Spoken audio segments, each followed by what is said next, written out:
let's make a start. So thank you very much for being so prompt and the return. I'm going to make sure we whiz through this so we've got more time for questions and answers and we can have a proper chat. Okay, so when we're ready, we'll go forward.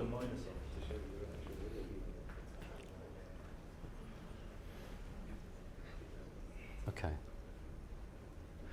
This is one option. I'm being absolutely serious with you. This is one option. If you have had the time to look at what was called the Rendlesham incident or RAF Bentwaters, for those of you who do know it, just forgive me if I very, very briefly go through for those who don't. I'll tell you what, why don't I not judge you? How many of you are familiar with the situation at RAF Bentwaters? Fantastic. 35% of you. Right, okay. It's well known that a triangular craft arrived. It's well known that there was some interaction between the crew, which are American on the ground, and this craft.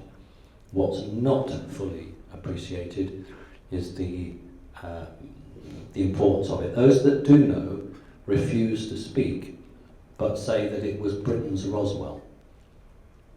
And there are many, many views on this, and again, I don't want to start an argument, I really don't. But I want you to imagine another timeline, like this Earth, where you have an elite group and everybody else. Who's read H.G. Wells' The Time Machine? Okay, thank you. Did you know that he was a member of the Illuminati? That might surprise you. And in his book, he's doing what they always do, which is hide the information in plain sight. So if you haven't read The Time Machine, read it. Really, read it. It was forced reading in my house. I read it when I was 12. One timeline foresees the elite wiping out the vast majority of the people on the planet, and the elite then disappear into underground bunkers. You will know from my previous conferences that I attended a conference in Marlborough, in South England, last year, was it, or the year before, I don't remember, and a very interesting gentleman made me an offer where I could have a bunker if I wanted at no cost, and bodyguards, etc., etc. And this was a genuine offer, and this wasn't a joke, this was a genuine offer from a lord. And he was doing it because he felt that I was at risk, that I was worth protecting. But it's the concept. The concept is we'll go and hide underground and everything will be fine. Well, let's imagine on this timeline that's exactly what happens. But the people on the surface of the planet aren't wiped out. And they survive in some shape or form. So it sounds like a sort of doomsday film, doesn't it? And imagine those that are underground begin to fail. And then one arm of the grey race turns up and says, we'd like to offer you some cloning because that'll help you. And over a short period of time, just thousands of years, the human forms under the ground end up like the end product there, the traditional grey that you're aware of. But the ones on the surface don't. And they're somewhat different. Imagine then that these creatures are full of remorse for turning their back on humanity, and then see in the timeline 1980 a potential nuclear war. And it amazes me how the media have kept this from everybody. 1980, we were closer to nuclear war than we ever were in any other time in our history. So forget the Bay of Pigs or any of the situations that we might think of in the 60s and 70s. But this was the greatest time, and it's referred to as a click.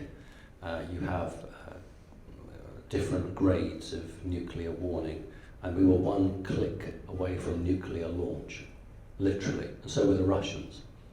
This was the time when all the Greenham Common demonstrations were taking place. Well, let's imagine that a particular race, which was human at one point and is now very grey, decides that it wants to stop that.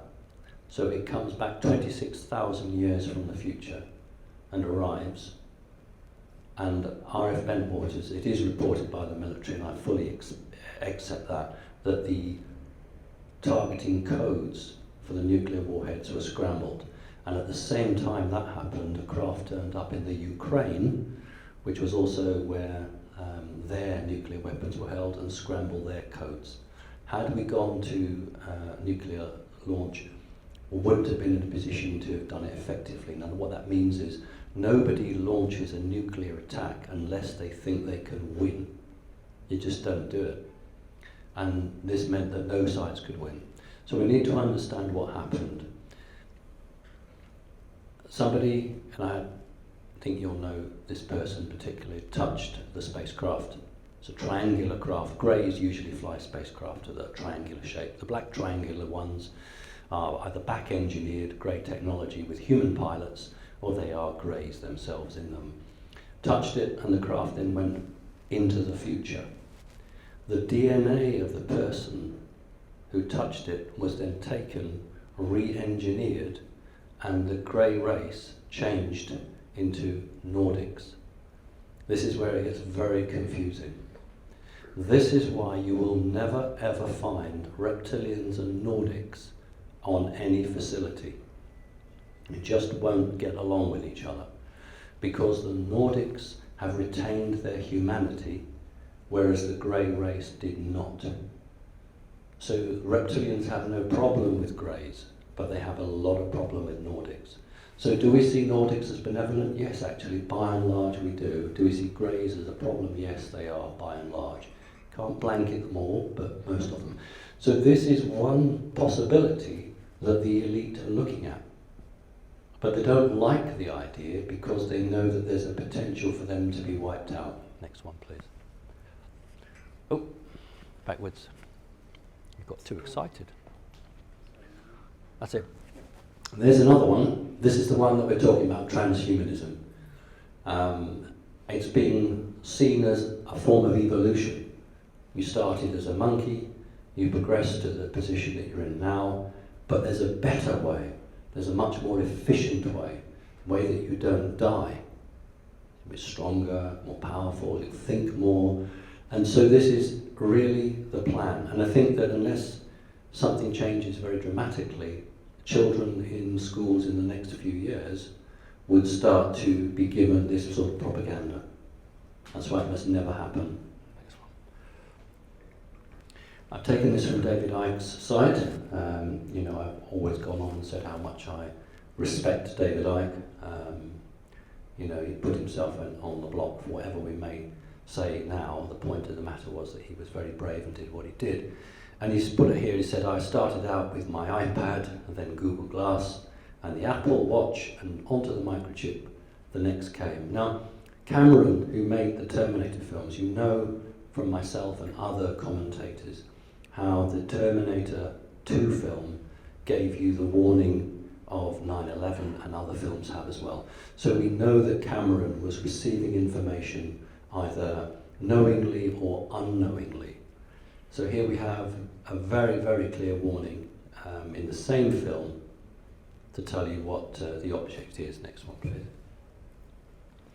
Star Trek, same principle. And we're being shown very clearly that this is something that you can't beat. It's quite unusual because with every Star Trek series or episode, usually the good guys win. But we are left, from the episodes I've seen, realizing or believing that this is inevitable, that they can't actually stop it. And that's, I think, is a very insidious thought to start to spread in people. And although these two guys look particularly ugly, the principle is the same. It's a in-between version, half human, half something else. That's not the end product. And again, he's basically saying that the technological drip, drip, drip was the end of human thought.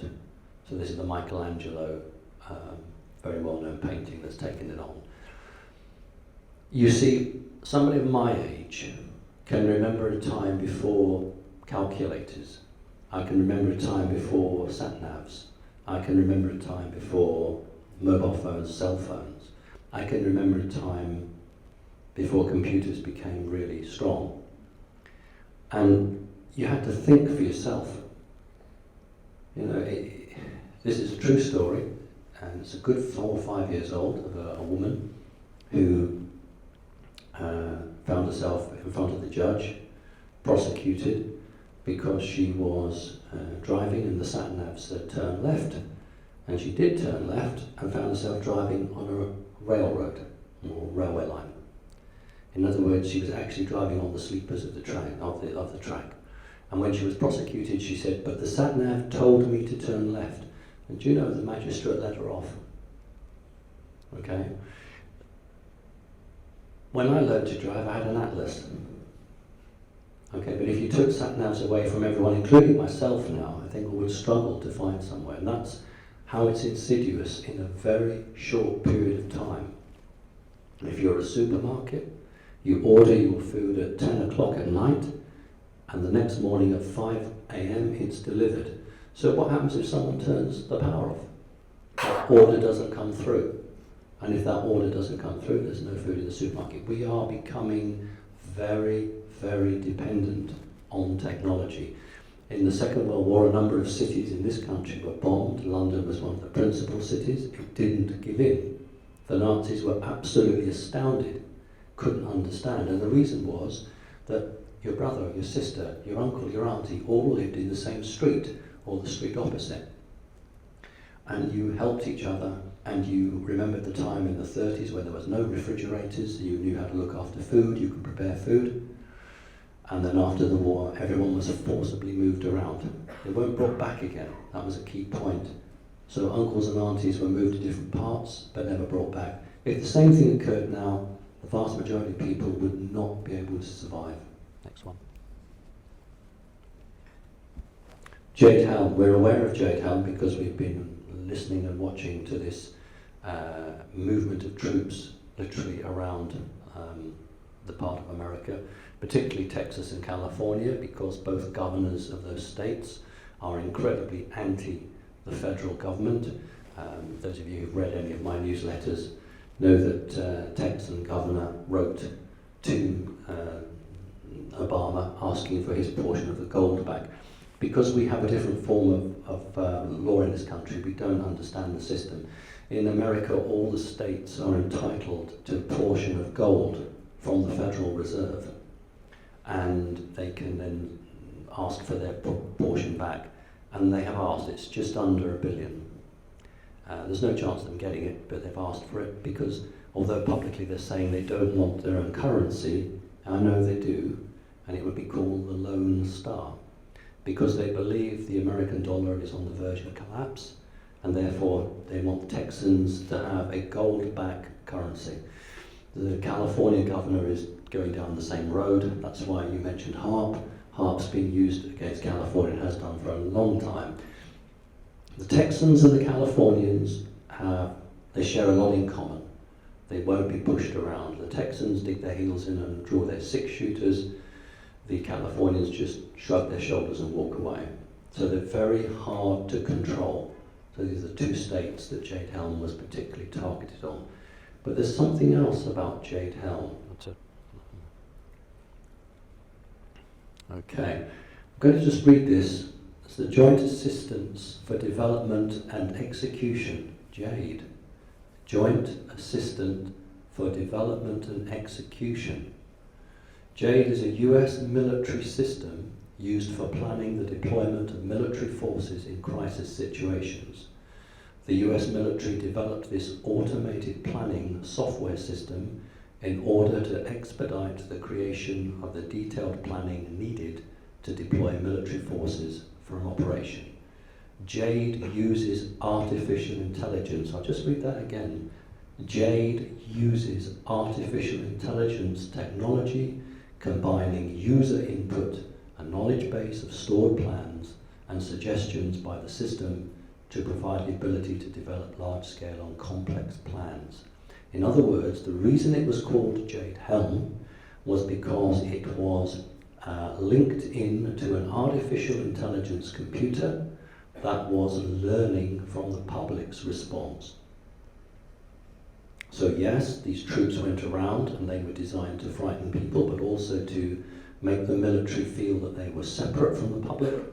But the real reason was that an artificial intelligent learning computer was trying to understand people's response and actions. So in other words, what we would do in the old days of a war game, but this is much more advanced than that. So understand that Jade Helm is literally an artificial intelligence tendril trying to make its way again into humanity. Next one. Right, I'm just going to quickly think about these computers before I go on to this one.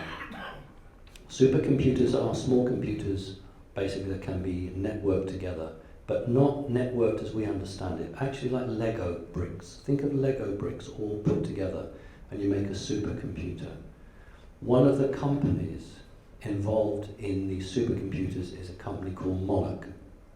And you must understand that Monarch is a key term used in mind control programming, the Monarch butterfly. So here we have a very, very clear indication that the same group of people have many fingers in pies.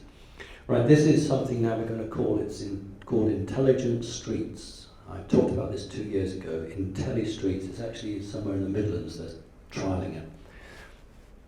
These are street lights that are intelligent. New York has organised all 680,000 street lights to be changed in the next 5 years. These street lights, on the positive side, are very clever, because when the sun rises at one side, one set of lights automatically turns off and keeps the lights on the dark side, and then when the sun comes over or what have you.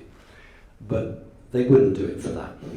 What they've done it for is that they are all Wi-Fi connected. Each one will have a camera to watch you. Each one will have a microphone to talk to you and a microphone to receive information from you. So somebody won't be a person, it will all be computerized. You imagine you've got your chip in your body, you walk down the street to get your pint of milk or whatever it is, and each time you pass the lamppost, it will know who you are, and if it needs to shout orders at you, it will do so.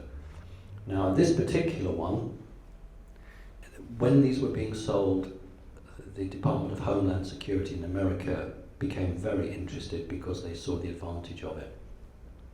So please be aware that this intelligent street lighting is just being used as a con to sell to local authorities to say to them that it's cheap running, when it's not. It's all about controlling you and knowing where you go.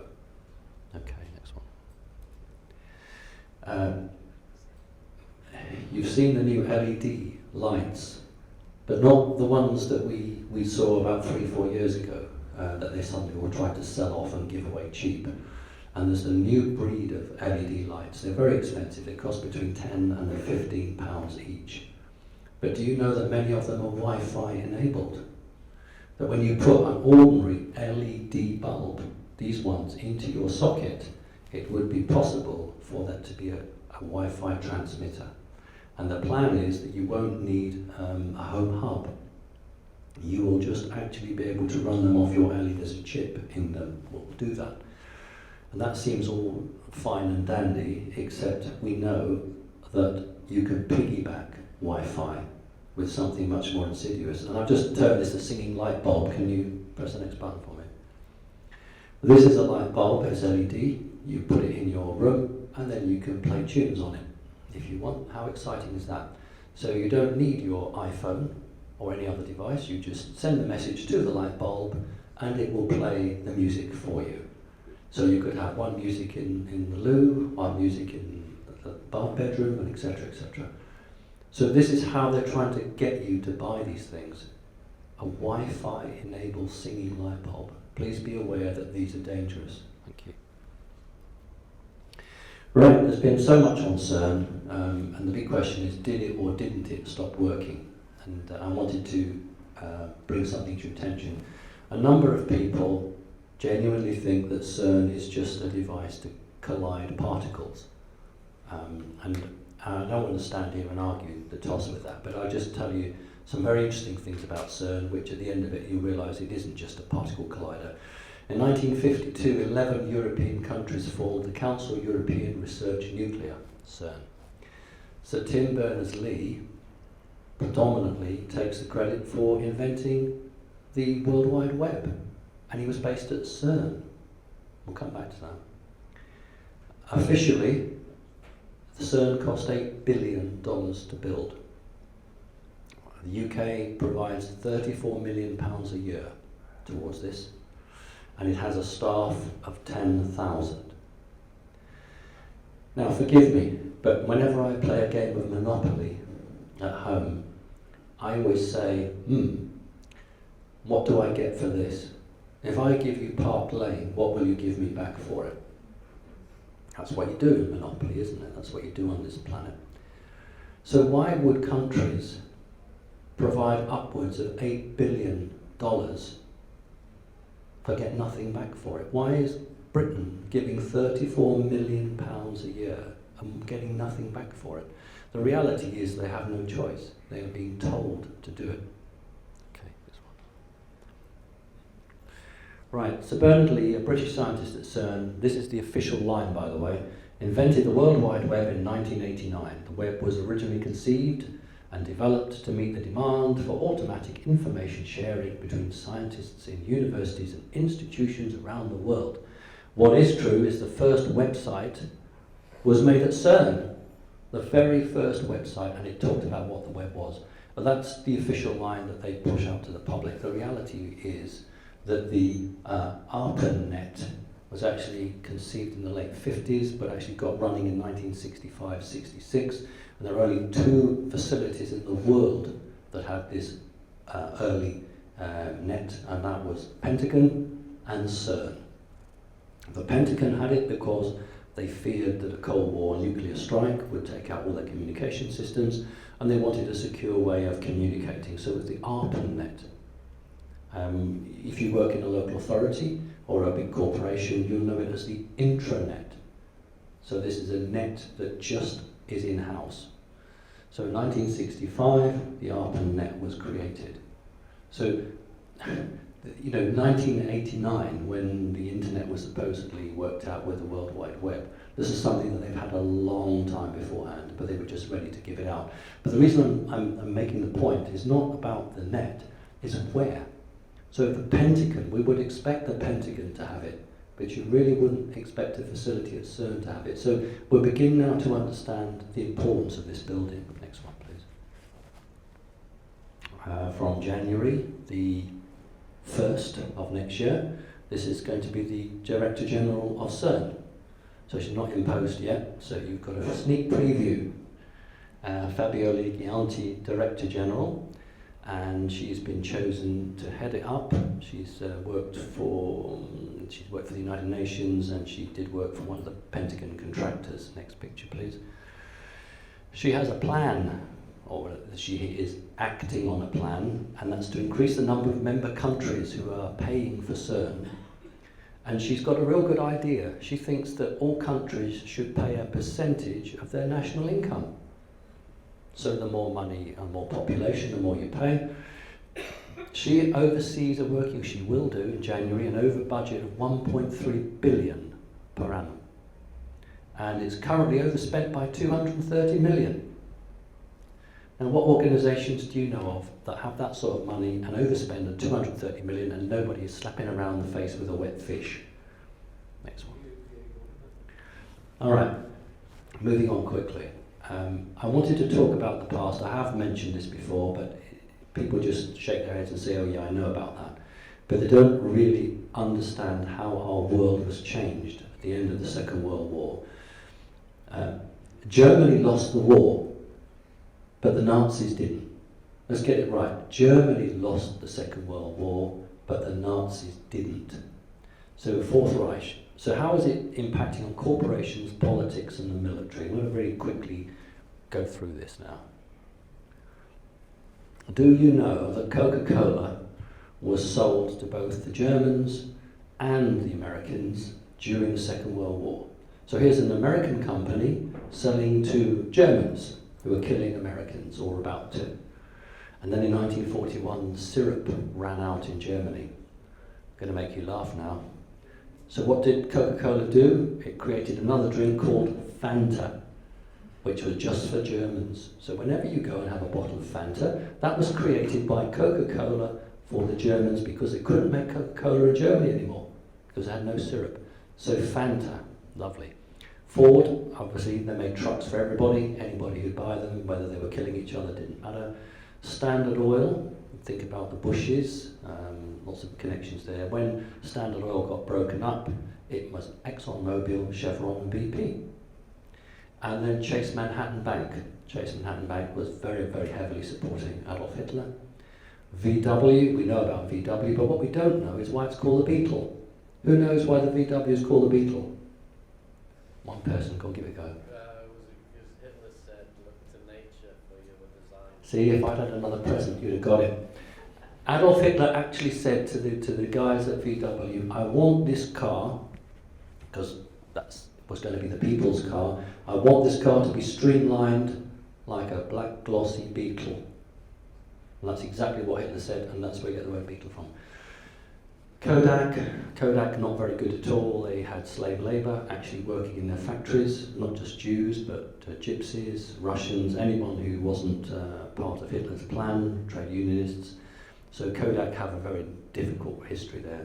And although it's spelled differently, it's Alliance Insurance. Have you heard of Alliance Insurance? Well, what they did was they insured lots of people. And then when they got bumped off by the Nazis, they didn't pay the insurance to the families, they gave it to the Nazi party. So what we need to understand is how organisations have rebranded themselves. You know, I'm not going to get into a debate about this killing and that killing, it's how these organisations have survived and hidden, with connivance with lots of other people, the truth, so that we go into a shop and buy something and are totally unaware of the history. Next one, please. Right, okay. Those of you who think about Russell Brand, there's two schools of thought. I've never met Russell Brand, seemed a nice man to me. The GQ Men of the Year Award 2013, does anybody remember that? It's so long ago, we probably don't remember it. But I'll tell you, I'm going to move over here from it, just for this one. All right, so this is taken from the newspaper. I've just copied it from the newspaper. Never one to hold back his comments, Brand stunned the players in the British fashion industry with the line, any of you who know a little bit about history and fashion will know that Hugo Boss made the uniforms for the Nazis. Okay, so whenever you see in the West End of London or major shops, Hugo Boss made SS uniforms, the SD uniforms and the general Nazi party uniforms, of which they have apologised. Let me just make that clear. And once Russell Brand had shocked the crowd, he just kept on going, saying the Nazis did have flaws, but you know, they did look effing fantastic, let's face it, while they were killing people on the basis of their religion and sexuality. And he was physically manhandled, this is Russell, and thrown out of the actual award ceremony because he'd spoken the truth. Okay, he shouldn't have used the effing word, but he was literally thrown out. Okay, next one, please. All right, I'm sorry there's no presents, but what is the connection between, you've got obviously Hitler, we know who Hitler is, but this is Goebbels' wife and the children. What's the link with the man on the left? I should have brought a present, I'd go home with it. All right, this is the guy who owned a very important company. Do the next one, and we'll come back to that one. This is a book written by Edwin Black about IBM, and it shows lots of figures and numbers. Will you go back, please? Thanks. Right. IBM, weren't they the company that counted all the deaths in the death camps? Yes, IBM provided all the counting machines, not just for the camps, but literally everything for the Nazi Party. But the point here is that Magda Goebbels was married to this guy on the left, at the head of IBM, and left him to go and marry Goebbels. So what I'm trying to show you is how closely connected elite families are. And so IBM obviously is still a very, very powerful company. Next one, please. We'll go quickly across that one. Right, family dynasty behind the BMW. This is the motor car. It admits to using 50,000 slave labourers during the Nazi time. That's why Jews and Russians generally don't want BMW cars. Gunther Quadt was a member of the Nazi Party and benefited from its Aryanization program by taking over Jewish firms. His wife Magda Richel later divorced him and married Joseph Goebbels and died in 1945. So what we can see is that even in modern times after the war, these families still retain the power. Nobody came to them and said, you need to make reparations, you need to say sorry. What happens is that somebody writes a book, or somebody goes on television, or Russell Brand does something, then the media get hold of it, and then these organisations know, we better do something about this. So, you know, it's such a shame that people have to be dragged kicking and screaming and just make the apology and be done with it. Next one. Who knows who this is? Oh, I really should have brought presents. Hermann Oberth. Hermann Oberth was actually a very, very, very advanced German scientist during the Third Reich, and von Braun actually was his assistant. Hermann Oberth was one of the leading rocket minds in Germany. Next one, please. And he actually said, and this is his quote when asked, "We cannot take the credit for our record advancement in certain scientific fields alone, we have been helped." And the interviewer asked him, well, who's helped? And he replied, the people of other worlds. Hermann Oberth was absolutely adamant that there were aliens and alien spacecraft. Next one, please. There's another quote from him. "It is my thesis that flying saucers are real and that they are spaceships from another solar system. There is no doubt in my mind that these objects are interplanetary craft of some sort. I and my colleagues are confident that they do not originate in our solar system." Now that's really important, because what he's saying here is these are not ETs. These are not extraterrestrials that are travelling to us in real time. These are extra dimensionals coming from outside of our reality. Next one, please. Okay, and here in Britain, we don't know him, we don't talk about him, but of course South America played host to the Nazis and still does, and they're very happy to push it. So look, there's a picture on a stamp of Paraguay with the Starship Enterprise. Why would you put the Starship Enterprise next to Hermann Oberth, who is a professor of rockets? They have just put a little rocket in the corner there just to keep it light. So somebody knows something, don't they? The South Americans are always more prepared, a little bit like the Russians actually, more prepared to be a bit more open. Next one, please. All right, von Braun. Here's a gentleman who really rebranded himself very successfully. Let's look at the history. He says, and I quote, "I joined the National Socialist Deutsche Arbeiterpartei in 1939. That's bullshit. I know from my mother told me that he joined in November the 12th, 1937, and he was party number 5,730,692. He became a second lieutenant in the SS in 1940, and he was SS member 185,068. In 1944, he was promoted to a major. In 1943, he spoke about how badly the war was going and that he wanted to make a spaceship. He wanted to make a spaceship. And he was arrested by the Sicherheitsdienst, which is the German military police, don't get confused with the Gestapo, in 1944, but by a personal order of Adolf Hitler, he was released because he was so important. And towards the end of the war, SS General Kammler, who was the one that did the deal with the Americans to provide all the German scientists in return for certain other favours, and the SS Guard moved to Obergramma. Do you want to just, next one? Here he is, that's von Braun. They're not SS, so we're all right with that picture. These are just General Wehrmacht German officers. It's all jolly fine, that. Next one. Okay, what actually happened was, when the deal was done, and you know, I never believed that Hitler died in a bunker. My mother told me he didn't die, my grandfather told me he didn't die, but everyone else seems to tell me he did die.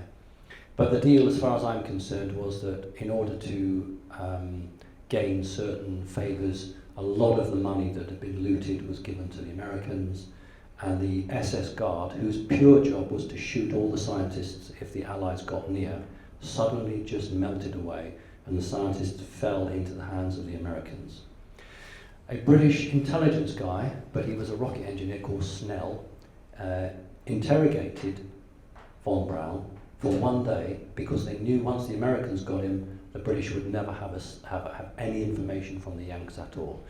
Snell went on to become the chief designer of Rolls-Royce, and he made the Concorde engines. He designed the engines of Concorde. That's how advanced he was. And he actually got to interrogate von Braun for half a day. When the Americans got von Braun, they decided he was so important they would have to forgive him everything he'd done and make an American citizen out of him. But in order to do that, have to change the record, because on his intelligence report of Nazi involvement, it said, is a committed Nazi. Is a committed Nazi. It's before computers. So the typing was altered, is not a committed Nazi. That's the God's honest truth. And so that meant, oh, that's okay. He was never a committed Nazi, we can take him. So he became an American citizen, and he worked at missile bases, and then went on to work at NASA. In 1952, he was on the Mars project. 1952, Mars project. He became a NASA employee, and he worked his way up to director. He was the very first director of NASA from 1960 to 1970, and he wrote a book about space travel, and it was turned down by 18 publishing houses. You can imagine the phones ringing, you can't publish from this man, we don't want to. Can you imagine the head of NASA and his book being turned down? 18 publishing houses. Next one, please. The man wanted to tell something. Here's his ID, not from NASA, but from the rocket missile base, where he actually was originally. So he's an American. He's not a German now. Next one, please. Here he is in the stage with the Saturn V rocket. That's the big one behind him. He designed the Saturn V rocket that allegedly went to the moon. Next one. And yeah, he's with President JFK. So you can see the level this man was working at. Next one. And this is 1970, just a few weeks before he retired to go on to work with Fairchild and other defence contractors, and the last of his one there. So what we have a intellect right across the board into the multinationals. We have a military system. Before America and Britain predominantly discovered the underground bases, only Germany understood the use of deep underground bases. Once the Americans had seen what the Germans could do, then they created their own huge tunnel networks. So we have a mindset, we have a political will, we have a concept of I'm better than you. I am better than you. That is the concept that these people have. Next one, please. Okay, so von Braun was the director of NASA. So what was going on there? And this is a guy called Albert M. Chopp, Deputy Public Relations Director, National Aeronautics, blah, blah, blah, blah. So he was one of the personnel guys there, and he was actually in charge of Blue Book, those of you who know that. And he's basically saying, look, spaceships are real. Now, his director was saying there's no such thing as UFOs, but his deputy is saying, yes, there is. So we can't say, oh, this is a deliberate leaking of information, because you wouldn't have someone at one level saying it was and someone that wasn't. This is someone whose conscience has played so much on him that he's got to come out and say it. Next one, please. Okay, very quick look. I did cover this a few years ago, and I just want to go over it because it's very important. This is an aeroplane called the DH-108. When Germany fell, the Americans went and grabbed all the technology they could, and they didn't want the British to have it. They really didn't want anyone else to have it. And there was one company called de Havilland that had security connections, and the chief engineer of de Havilland was allowed to come out and have a look at some of these airplanes before they were thrown off. Next one, please. This is an aircraft they created. Unfortunately, it killed 3 people, 3 test pilots, but it was the fastest aircraft, not to be confused with a jet airplane. It was the fastest aircraft probably in the world, 1947. But although the technology was there, the Americans leant on the British and said, no, you can't have anything better than us. Scrap it. Don't support it. So the government never funded it. It was all funded by private investment, which went nowhere. Next one. It was always said that it was copied from the Comet. This is the German one that's not actually a jet aeroplane, it was a rocket-powered aeroplane. And the public have been told that what you've just seen was copied from this one. Whereas my mother, when she was working on the Operation Paperclip documents back in the 70s, said, and my grandfather said as well, that was nonsense. This one was, oh, hang on. This guy, I think his name is Brown, he's a flight captain, and on orders directly from Winston Churchill, just weeks after the end of the war, he flew out and flew one of these Comet aircraft. So whatever you're told about Winston Churchill, and I got a lot of stick for saying that Winston Churchill was a good man. What I actually said was Winston Churchill was the right man at the right time and the right place. And lots of people have said, oh, Churchill was a bad man.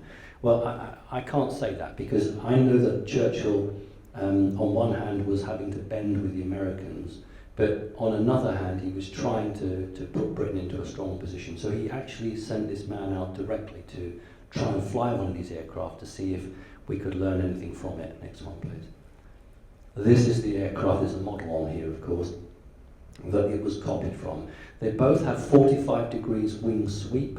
The intakes are both at the roots where the wing joins the nose. And this was the real aircraft that the de Havilland plane was copied on, not the Comet. This is Messerschmitt. There's a reason why all this is hidden. We're coming on to it. Thank you. Right, when the Americans reached Germany, they found the world's only wind tunnel capable of Mach 5.1. God, 1945, and the Germans had a wind tunnel Mach 5.1. That's faster than any jet aeroplane that we have conventionally. They recovered 50 tons of documents about aircraft engines, and you think a double-decker bus is 5 tons. 50 tons of documents, 1,500 tons of aircraft and rocket documents, 985,000 separate documents about space travel and rocket travel and aircraft. And in May 1945, the war hadn't yet ended properly. Kensington Palace Gardens in London and 32 Branston Square, there you are, I've given an address away there, 32 Branston Square, Willy Messerschmitt, Ernst Heinkel, Alexander Lipschitz, and Kurt Tank of Focke-Wulf were all there before Hitler had been killed in his bunker, meeting and talking about their technology and what deals they could do with the British and the Americans. So while people were going around with their ration books, wondering what was happening, these people were in the most plush part of London. This is the reality. There were more American intelligence members of the army looking for scientists than war criminals. All the Americans wanted was technology because they wanted their country to dominate the world. Okay, next one. Okay, very, very quickly before we go on to have a chat and do some questions. I've finished with this. I did this at Watford. I'm doing it again now. This is Damien McBride. I'll read it because it's too small. Damien McBride, the only man in government in this country in recent years to come out and tell you the truth. He was the key advisor to Gordon Brown when Gordon Brown was Prime Minister. He was a financial advisor. And a few months back, when it looked like the Chinese were about to collapse and our economy was about to collapse in October time, he tweeted, advice on the looming crash. Number 1, get hard cash in a safe place now. Don't assume banks and cash points will be open. or bank cards will work. Next tweet. Crash advice number 2. Do you have enough bottled water, tinned goods and other essentials at home to live a month indoors? If not, get shopping. And then the final tweet. Crash advice number 3. Agree a rally point with your loved ones in case transport and communication gets cut off, somewhere where you can all head to. So here's a guy who was advising the Prime Minister, who then actually tweets messages publicly trying to warn you. And this guy doesn't work for David Icke, he doesn't know me, he doesn't know us. This is a man of a very 3D world who foresees a looming situation. And I've said to everybody, if you can afford 3 weeks worth of food and bottled water, there's no harm in doing it. Okay, this was always going to be a different sort of presentation because it was the end of the year, and I wanted to really bring home to you that the situation you're facing is not reptilians, although they're a bit pain in the bum. It is actually artificial intelligence, and we are being manipulated while we talk and sit and move, and it's done in such a clever way that we actually think it's for our benefit. So I want you all to be aware of it, and I don't want to end on a negative note. The point is that we are humans, we're still here. We haven't been changed, we haven't been corrupted, we haven't given in, we're still here. And the very fact that we have this free will means that we can choose our destiny. We can create our own reality. If we walk around in a sleep, like I'm afraid so many people out in the streets are doing, they will create one sort of reality. Now, I don't want us to be separate. I don't want us to say, well, we'll create our own reality, thank you very much, and you can go and do what you want. Unfortunately, the work is falling to us and to you. You have to create your reality in such a strong way that it holds off these other people. We can't afford to lose anybody who has the potentiality to change and understand. It's about forgiveness. And as I've said before, that there are some people that can be forgiven and some people that cannot be forgiven, but it depends on their crimes. So we are facing a difficult time, and I've said between November that's just gone and March coming, there will be situations. And 2 weeks after I said that warning, which went out on my newsletter and in one radio interview, we had the terrible atrocities in France. And I know that people fed up to the back teeth with the CERN device, but what I will tell you is that those murders were designed to create an energy spike, and CERN was operated at the same time. The object was to elevate the divisional power between the third and the fourth dimension on the back of those murders. The point is that they saw it as a sacrifice. The problem for them, of course, was a dirty sacrifice, and something happened at CERN. Now, I had 2 conflicting reports that CERN had been knocked out of operation for 10 years and 45% damage to it. That seemed excessive to me. What I am prepared to say is that something occurred at the time of those murders that took CERN out for a short period of time and did create damage. It's working at 10% efficiency at the moment, and it hasn't stopped it, but it's put it back. So CERN is still an issue, but it's no longer the main problem that it was 3 or 4 months ago. So while we'll hear more about CERN, the fact of the matter is, for me, the case is closed on it because it's no longer a threat. Right, I wanted to make it fairly short because I wanted a chance to talk to you. When I did the Connecting Consciousness in Whitby, we ran out of time and I didn't have a chance to converse with you and talk. So I'd like to take any questions now. There's a microphone here, so if you come up and grab the mic, then you can just come up and ask any quick questions. Hi there. I just recently found out about a substance called orgonite, which apparently can very powerfully alter bad vibrations, and I was wondering if that might be something that could be used in the context of connecting consciousness, and also something that we could perhaps integrate into our daily lives. I understand it can be beneficial for mobile radiation, also for negative ley lines. I wondered whether Simon wanted to comment on that at all. Thank you. Yes, it's a very good friend of mine is currently undergoing tests just with that. What we found is that it needs a metal coil, and the metal coil needs to go clockwise. The metal coil needs to connect with metal at the base of the orgonite. You put it into a shape, whatever shape it is, and where the metal has been shaved rather than solid bits of metal is better. So you have shape in the bottom of the mould of the orgonite, you have a coil going clockwise upwards, and then you have some crystals. You need to put some crystals in. And I have personally seen tests which reduces Wi-Fi emissions around that area, EFM, by 50%. So I have a plan with my friend. What we'd love to do is paint it on inside of mobile phones, okay, because it is dangerous. I don't care what anybody says, mobile phones, you know, I'll probably be attacked by the mobile phone company now, I really don't care. But the reality is that if we can paint this on the back of the phone, it will reduce those emissions by a huge amount. It can be placed anywhere. If you think you're being fried and microwaved, you need actually to protect yourself. It's one of the common ways of hurting people. It's not just about psychic attack, it's about providing microwaves. We talked about it earlier.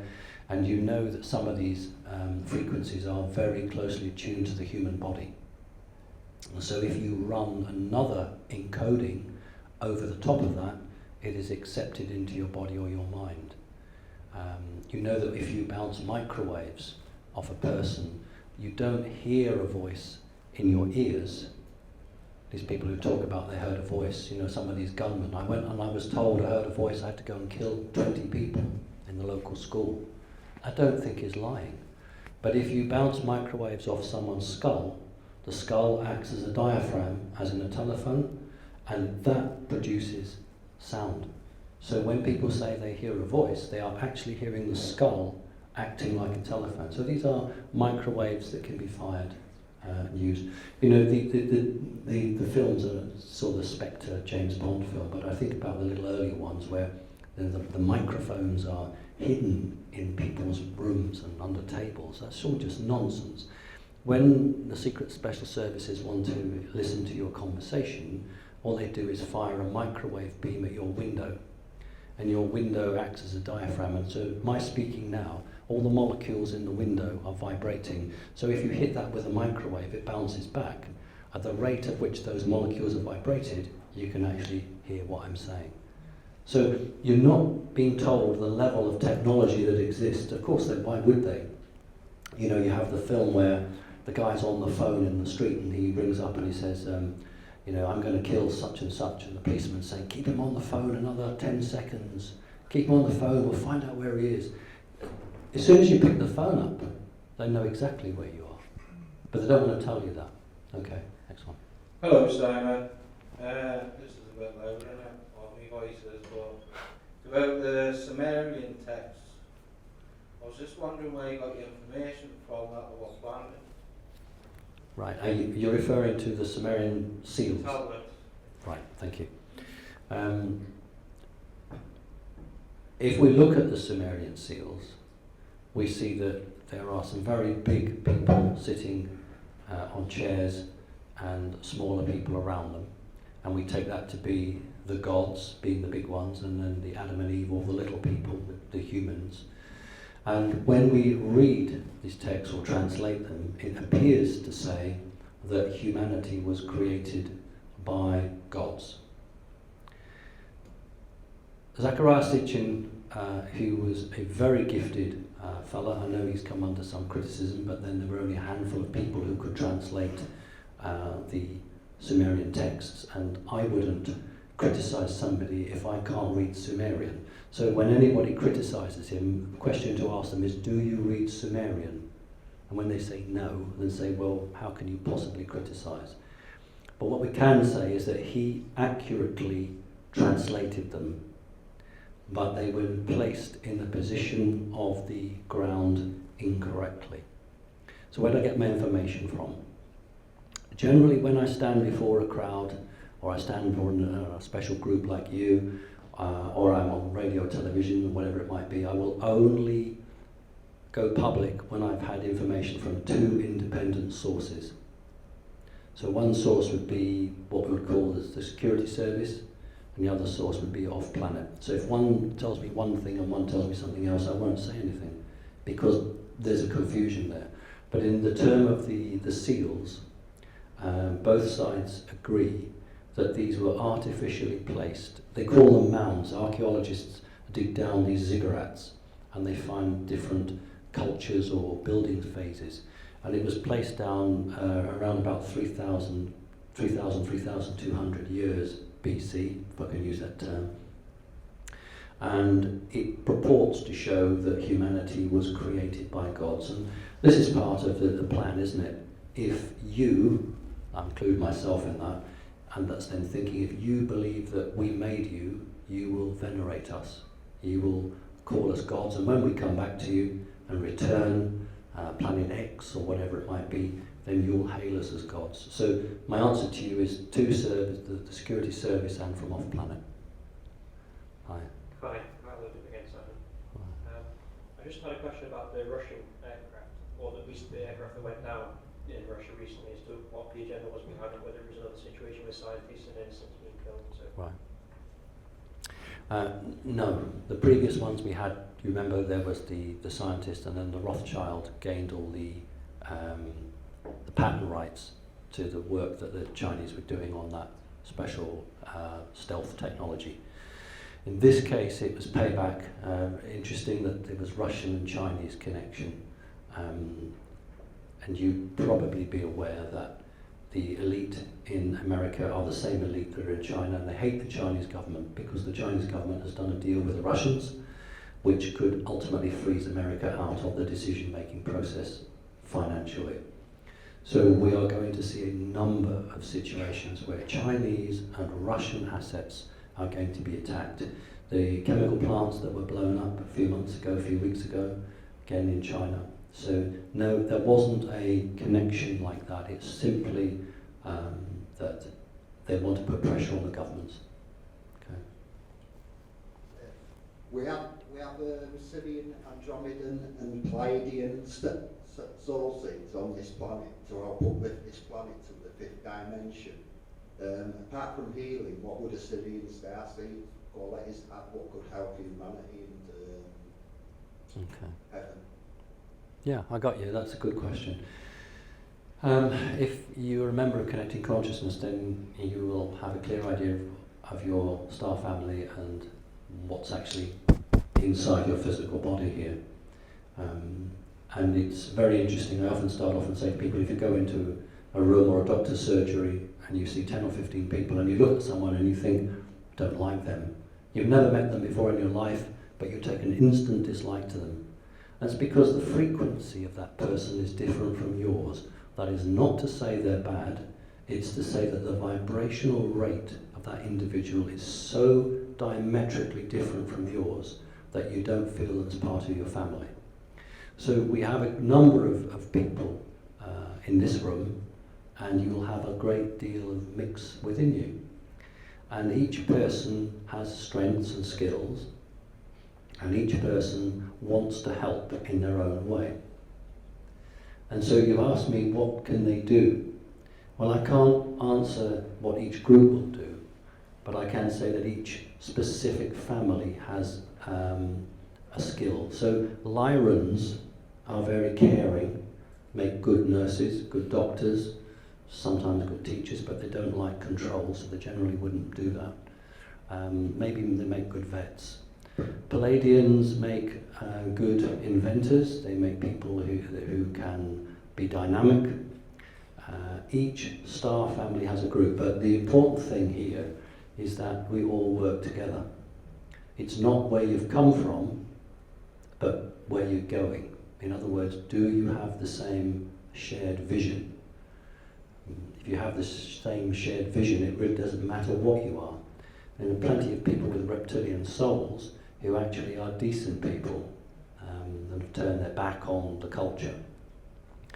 So we're all here to do what we can do, Some people are here to a personal learning journey. Some people are here because they felt that they just couldn't stand the injustice on this planet any longer, and they had to come here and do something about it, whatever that might have been.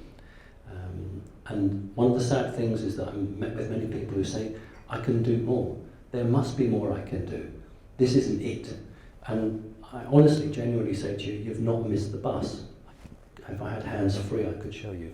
Imagine your consciousness level is here. Well, humanity's consciousness level is there. What on earth is the point in trying to create something at this level now? Because it just won't happen.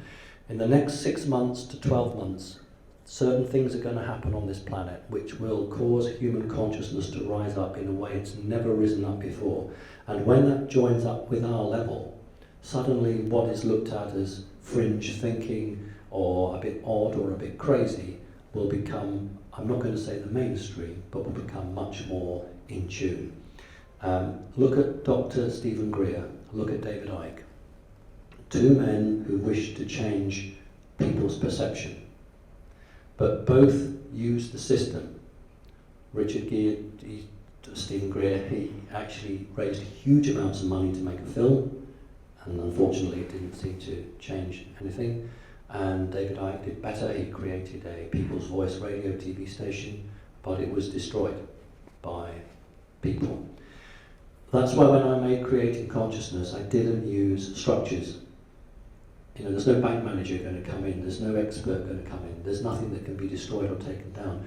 And it's foolish to think that you can create at this moment and level of human consciousness a structure that will survive, because the structure is designed to protect itself. And when a structure detects something that's trying to change it, it will work against it. So that's why I have, in many countries of the world, different groups under the banner of Connecting Consciousness who are standalone, independent cells of people who will look at the local issues, look at the wider issues. There's no structure that can be destroyed or taken down. So with David Icke, he was the right man at the right time, but he made his choice slightly too early. Okay, I understand why he did it, and it seems the right thing, but the system just wasn't going to make it work. So we're all here to help, and you know, it doesn't matter whether you're sticking a stamp on an envelope or standing up in front here. Everyone is equal.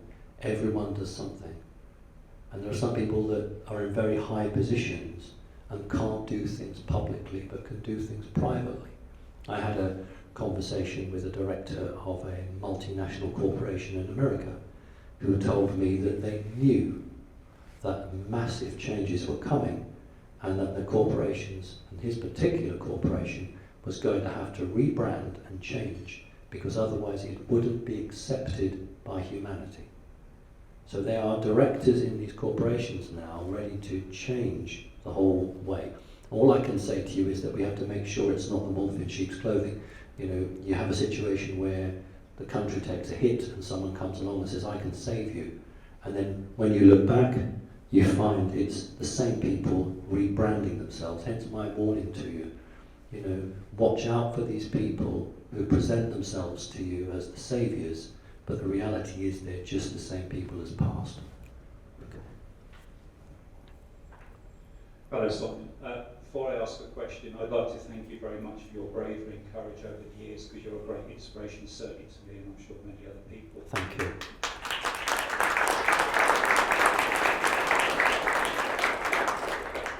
I hope you have a good few months off, but please don't give up. My question is related partly to something you mentioned about when we die, something stopping our souls returning to source. And my question is linked a little bit to you two gentlemen as well, has been playing on my mind for a long time. It sounds like three questions, but it's actually one. Who were we before we were born? Why are we here? And what happens to us when we die? I know this sounds irrelevant, but if we don't know who we are, then how can we actually fight the negativity that's out there? It's not irrelevant at all. Knowledge is power. I don't mean power in the 3D sense of the word, in terms of taking control of who you are. When I think we've just been given a message. The nanobots are here. When Divine Source or God created us, we were an energy soul. And I've always described them, I've had the privilege of seeing one, although in the environment I saw it, perhaps it's not a privilege. In old money, it's about 18 inches. It sits in all of your bodies, from here to here.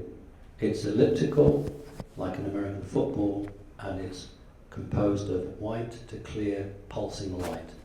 That is immortal, that is who you are. The physical body just really doesn't matter.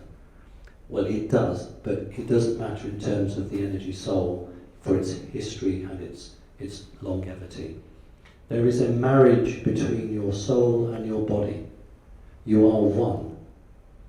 You experience and you feel through your physical body, but you learn through your soul. So when the Divine Creator made you, you were given all the information you needed to decide where you were going to go. We're actually social creatures, don't want to be on your own. And you decided which physical body, in which reality you would go. If the Divine Creator creates, then you could go to any dimension. So let's choose a Palladian body. So you want to go to the Pleiades, 5th dimension, you go into a Palladian body, you're born, etc., etc. But maybe you start to think, I have got big questions and I can't find the answers here. Where will I go? You can't go up. Actually, it's very difficult to move up, it's very easy to come down. So you're in the 5th dimension, you could come to the 4th, and then Owl's on the 3rd. But if you do so, you're going to give away your gifts, because if you're 5th dimensional, you have telepathy. So you give away your telepathy to come down here. Why would you do that? Well, you do it for 2 reasons. We've talked about it a little bit. One is self-learning. Imagine if you're in the 5th dimension, you have telepathy, you have your own internet, your own Google. There are no problems that bother you. You know, if the washing machine breaks down, you just ask Fred, who's in Australia, how did you fix your washing machine? And it just tells you telepathically. I know I'm being a bit blasé, but that's the point. You give that up, you come here because something you have here that you have nowhere else. And that's emotions and feelings. Because when you have an issue, it is in your face. If you don't have telepathy, you have to use this, the soul, to answer it. And you can either walk away from a problem and never learn, or you can face your problem and learn from it. If you learn from it, 100 years on this planet is equal to 100,000 years anywhere else in terms of learning. It means if you can break the grid, you will actually go back at a higher level and overtake your brother who didn't decide to leave the 5th dimension because he didn't want to give up his telepathy. You will actually have learned more and you'll be more advanced. But the grid is there to stop you doing that. Imagine a really nice person, Marie Curie. So many people who experimented and pushed things forward. Imagine if when they died, and they came back again, but they remembered everything they did. So, oh yes, I finished the experiment at this point, I'll now carry on. In 2 human lifetimes, you would publicly have cured cancer. You would have publicly cured pollution problems. And the human race would evolve at a most amazing rate. That's why we are artificially mind-wiped. When the physical body dies, your soul tries to escape. It's tricked and conned and brought back again, you're mind-wiped, you start all over again. Except we don't, because some people have past life memories. Some people know stuff. And that's the way it is. And some people are really gifted. They wake up as a child and they just know where they come from, etc. But that was all about a prison planet. This is a prison planet, and if you were to remember what you did in the last lifetime, well, we'd be unstoppable. Just wondering if there was one specific bit of evidence which has convinced you about the presence of extraterrestrial existence. If so, what was it? Oh, it's a very interesting question. Quite happy to take that. I think you're asking me for 3D evidence. I think the greatest evidence, apart from what I've seen with my own eyes in terms of experience of alien craft, alien creatures, was for a period of 7 or 8 years, members of MI5 calling to the flat, which was in Brighton, and having conversations with my mother in front of me, and talking about alien artifacts, and her job. You've probably seen my previous presentations, and I don't want to have to go over them again, but basically where she typed out documents that related to paperclip. There was one group of German scientists who were based in what was then West Berlin. So these were Germans who weren't taken by the Russians, who were not taken by the Americans and refused to leave Germany, but because they had committed war crimes, they were actually managed by MI5. So they were stateless, but the West German government couldn't prosecute them because they were technically British subjects. And on a regular basis, one particular guy would turn up and would have discussions with my mother, who was going through her own very difficult understandings of it, and information I was given. For instance, very difficult now because it could be prosecuted, but in 1974 he was talking about Ted Heath and the loss of children. I think Ted Heath had a boat called Morning Cloud, and my mother said, well, why on earth don't you do something about it? And he said, well, you know, can't, because he's very top and very high. So the information that he was being given often many years later came to fruition, and the whole issue of alien technology was literally what can be gained out of it. So my experiences physically, in terms of bits of paper, because it was before a computer, was seeing my mother on a weekend sitting at a typewriter, typing out documents, and then rereading them, and thinking, well, this isn't just something I'm experiencing, or my mother's experiencing. Here's something that is part of a secret organisation who are getting my mother to do the documents. So I think that was grounding for me, because otherwise it would have been my own experiences. But in this way, I actually had this guy who would come regularly, and my mother used to have to go and take the documents, get into a Jaguar, and drive down to Brighton railway station and have code words and hand this document or documents over. So for me, it was the fact that I wasn't alone in that perspective. There was this shady, secret network. And that, for me, I think kept me grounded and also kept me quiet, because it was made very clear that the certain things that were discussed in that room weren't to be discussed elsewhere. So that's my best answer for you. Okay. Me again. Thanks for the detailed answer, Simon. But it's just the guy who asked about the soul before, in this prison was apparently in. If souls is got good intentions towards all beings, then why would he allow, or she, allow a prison? Because that's completely... Well, no, that's a really good question. I've always said of Earth humans, they're not stupid, they're naive. Let's talk about Earth humans.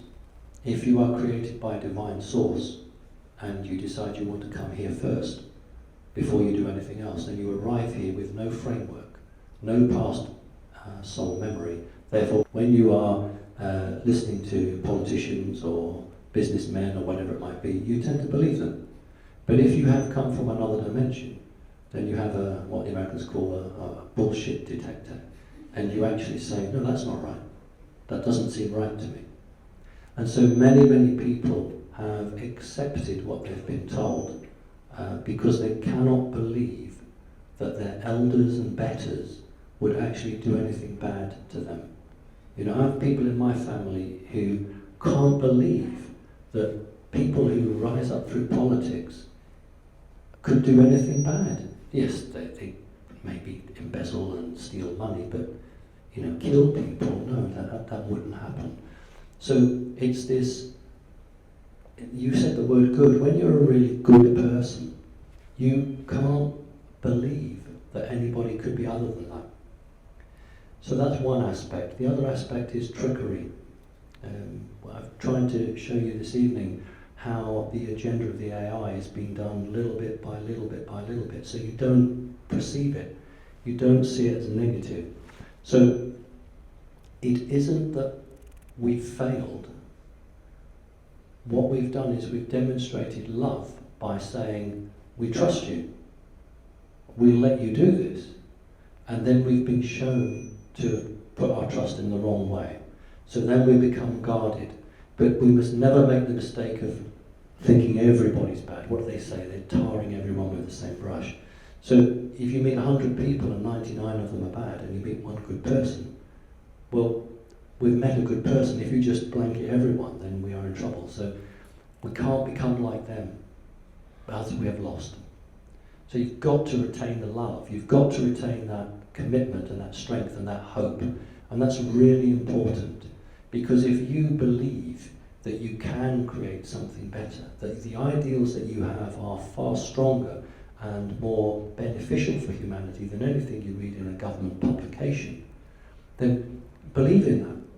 Because if you don't, then you've given up, and you might as well just roll over and let them kick you.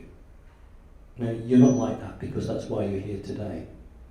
Okay, and there are many, many, many people who can't bring themselves to come to a meeting like this, but they actually believe.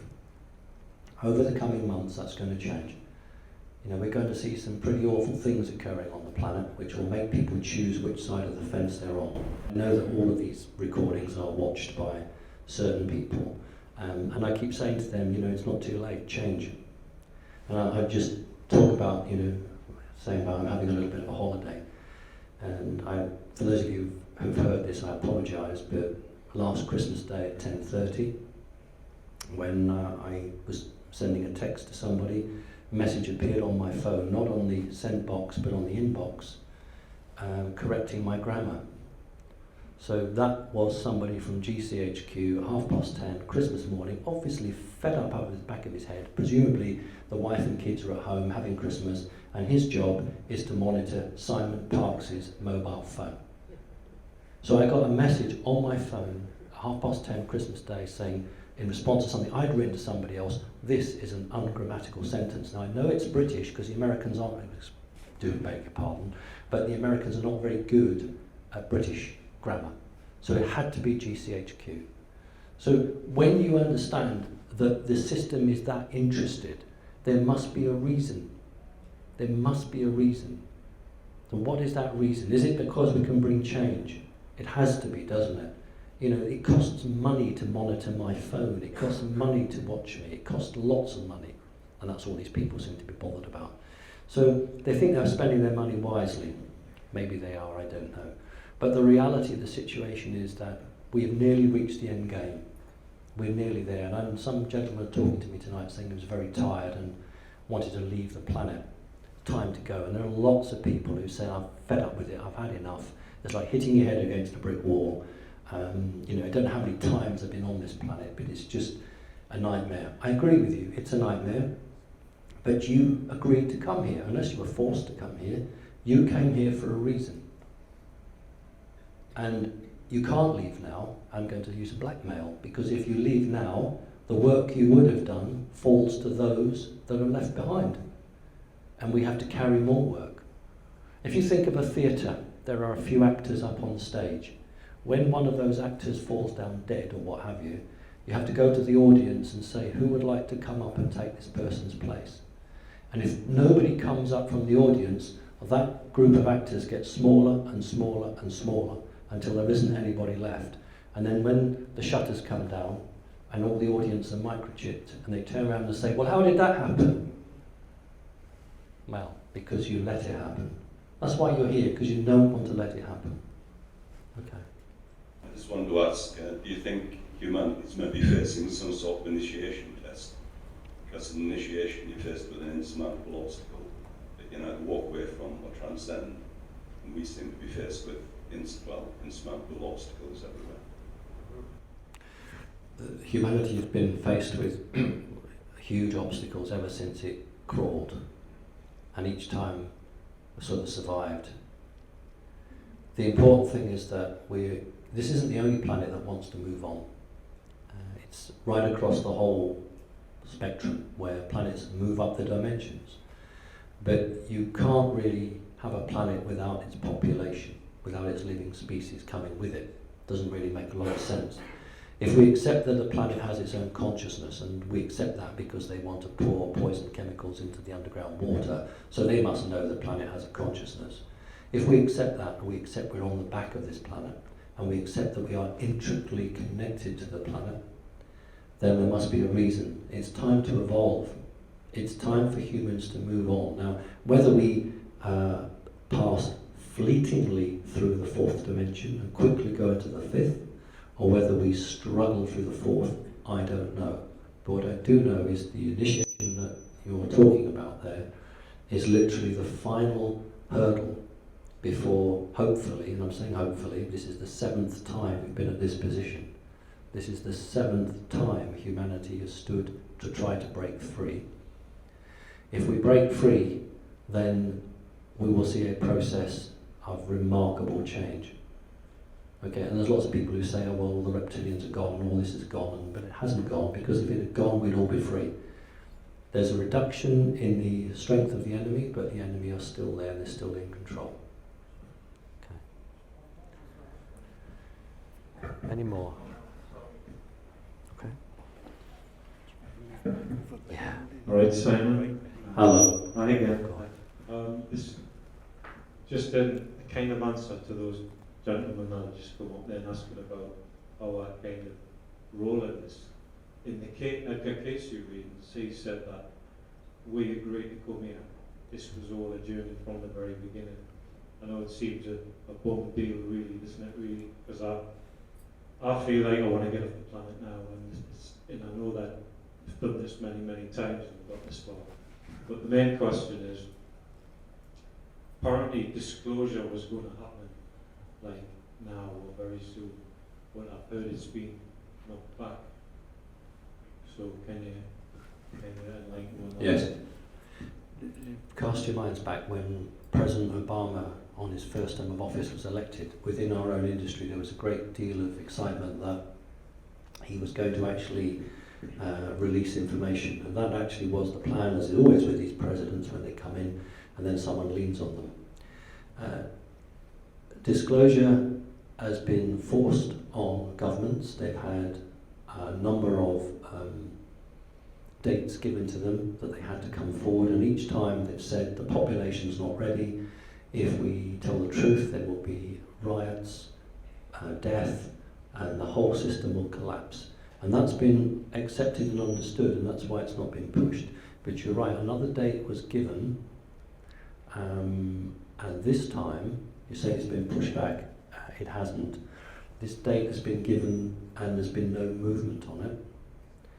And that, combined with a couple of other things, have led to the Pope launching the New World Order. You need to understand, this is the final moment. The Pope actually launched the agenda for the New World Order. We talked about the 2020. We're talking about a system whereby all vitamins are taken out of your food, your drugs are not what you think they are, and the object is to control humanity. So this is what they want. It doesn't mean it's going to happen. This is their ideal, their plan. And they have the system and the control, but they don't control your minds. That's the point. And that's what they want to do. If they can control your minds, then they can control everything. Because we have free thinkers. The human spirit is indomitable. You know, we're not stupid. And they know that. Whatever they might say or think. I mean, remember what my grandfather used to say. My grandfather used to say that, you know, you need to be, as a people, taken to the toilet because you couldn't even go to the loo yourselves. That's the thinking of the elite. That you can't be given information because you're not able to make those decisions. So we, the special, we who went to the special schools and, you know, had all the special upbringing, we'll make those decisions for you because, you know, bless you, you know, salt of the earth, pat you on the head. You can't make those decisions. That's the thinking. Okay, and it's just one step from that to, well, get rid of you. You're just useless. So you need to understand that those people you can't actually negotiate with. Okay, that's something that isn't going to happen. You have to stand firm and strong with yourself. And I know because I meet these people. But I will tell you this, a number of them are changing. A number of them feel that they've been let down, that they haven't had what they've been promised, and they want out. And across the planet there are things that are occurring. And it's broadly positive. And the big question is, who's going to reach the finishing post first?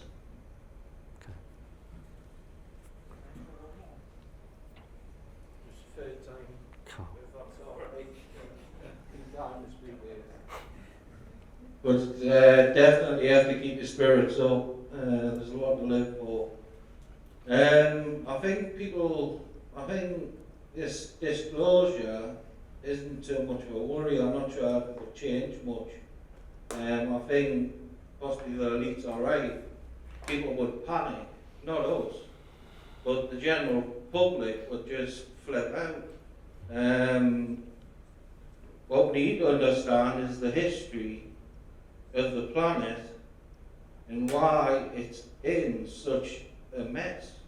Like the planet itself, and who tricked her in the first place to create this prison, because obviously we were tricked, humanity. Source has allowed it, so there's obviously a purpose for it. And the only thing I can think of is looking in the history books.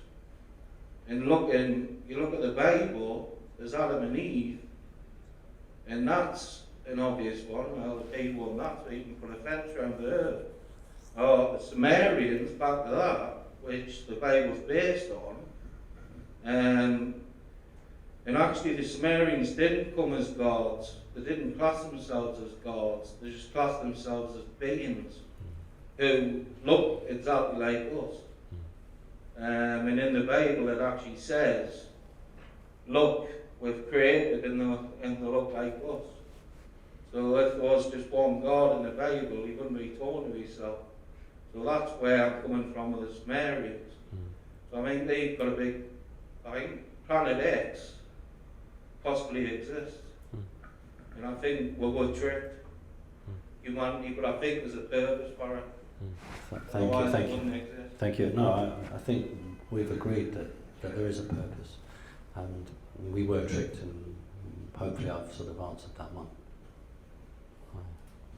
Hi Simon. Just coming back to what you were saying about soul earlier, I have heard this thing quite a lot over my life, that certain people, those black magicians, can capture souls, can kind of steal a soul. Is that something you know anything about? It's always worried me. It's incredibly rare. It's not impossible. In most cases, black satanic magicians convince an individual that their soul has been captured. And once that person then buys into that, then they go down a particular program or a route by it. I am aware of some technology that exists off planet that can and can be temporarily, what we call them soul transfer stations, where souls can be taken from a body, placed in another body that I'm very familiar with. But if you hold an energy soul in stasis, as it were, it's a crime against everything, and it's very, very unusual, but can happen. Source allows it to happen because it's free will. When Source creates things, it doesn't actually create good and evil. It just creates. And that it creates decides its route, and it will either, in our terminology, be either good or evil or indifferent. And so one side sees the other side as, oh, you're good, and the other one, so the reptilians don't see themselves as bad. You have to understand that. The reptilians see themselves as good. We see them as bad because they are bad. Because we're making a judgment about control, power and murder. Well, that's bad. But they don't see it as bad. So you have to try and look at it from the individual soul's perspective and the physical body it's in. But in terms of capturing, I am aware it's possible, yes. Hey, I was just wondering, I believe you've been on alien spacecraft and stuff. I just wondered where they took you and why. Thank you. What's your name? Sorry, it's James. Hello, James. Yes. Why? Well, I could say to you, please watch YouTube. Everybody on this planet has a role to play, and you can either be physically bloodline, or you can be energetically bloodline, and depending on your past history on this planet dictates what status in their heads you might have. So for instance, when the emissary of the Knights Templars came to me when Miles Johnson was doing the talk in Marlborough, and I was one of the guest speakers at Marlborough, and the Knights Templar came up to me and said, well, you know, I've been told that you are sacred and you need to be protected, and we're going to offer you, and I did get an independent person to sit in with me, because I wouldn't stand here and tell you that without someone listening in, because it was really interesting. So I was offered armed bodyguards, blacked out armoured cars, and a nuclear-proof bunker under Salisbury, one of the decamped Salisbury plane bases. So somebody on one half has an idea of my history, somebody on another half has an idea of history, and one wonders whether they could project the future and know what would happen. About spacecraft, it depends. Many people will have been on an alien spacecraft, and those that remember it will maybe not have the tour, because each different race has a different form of motive power, different weapons, different shape of craft. I earlier talked about the black triangular craft. The humans and government have them, they are back engineered, what we call the first generation triangles. They're very squashed, cramped, and very uncomfortable to be in.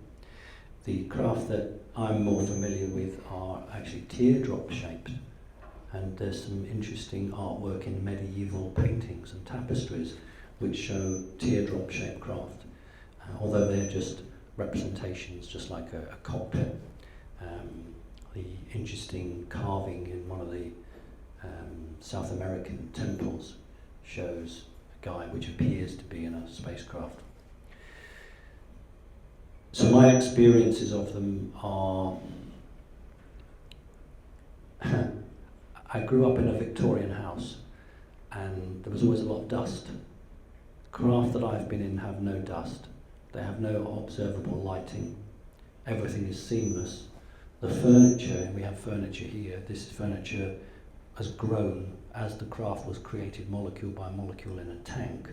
The furniture has actually grown, so it morphs with it. There's no solder lines, no joints. The control panels, it always made me laugh with Star Trek, because with Star Trek they sit and press buttons. So if you're doing 7 or 8 times the speed of light and the captain says all stop, and you do the stop buttons, you're literally millions of miles past where you're supposed to stop. So you cannot control a craft at those sort of speeds physically. You have to control it through your nerve endings and your mind. That's why on all main alien spacecraft, the pilot's chair is usually positioned in the center, just like Star Trek, or at the very back. The Americans call it driving in the back of the bus. The back of the bus. And just like the Matrix, you are plugged in. You are energetically and neuron plugged into the computer that controls the craft, so that you can think. But you can't think as we think, because if you think as we think, you just send the craft absolutely crazy like that. So you have to be in a different mindset. And some of the operators use just touch. So again, we've got sort of it where you press a screen, computer screen, and you can move it, but what we don't have is where you put your finger on the screen and then you think, and your connections are there, and you can actually control and converse with the computer. Not all alien races have that. These are races that are extra dimensional, because as I've said on a couple of occasions, if you have only 5 or 6 strands of DNA, then you can't travel at more than 3 or 4 times the speed of light. And that's why humans are invaluable to alien species who are negative, because we have the potential for having 12 strands of DNA, which means you have the potentiality to pilot a spacecraft at many times the speed of light. That's why reptilians don't come to us through normal time, because they couldn't. Even they would be dead, cloning their bodies. So they've created portal technology, because they can't travel more than 3 or 4 times the speed of light. So in order to get places, they use portals. And one of the interesting things for humans is this metagene, the ability to take a human and get that human to see into the future and do other things with it. So my time on spacecraft is limited, but my time on bases here is greater.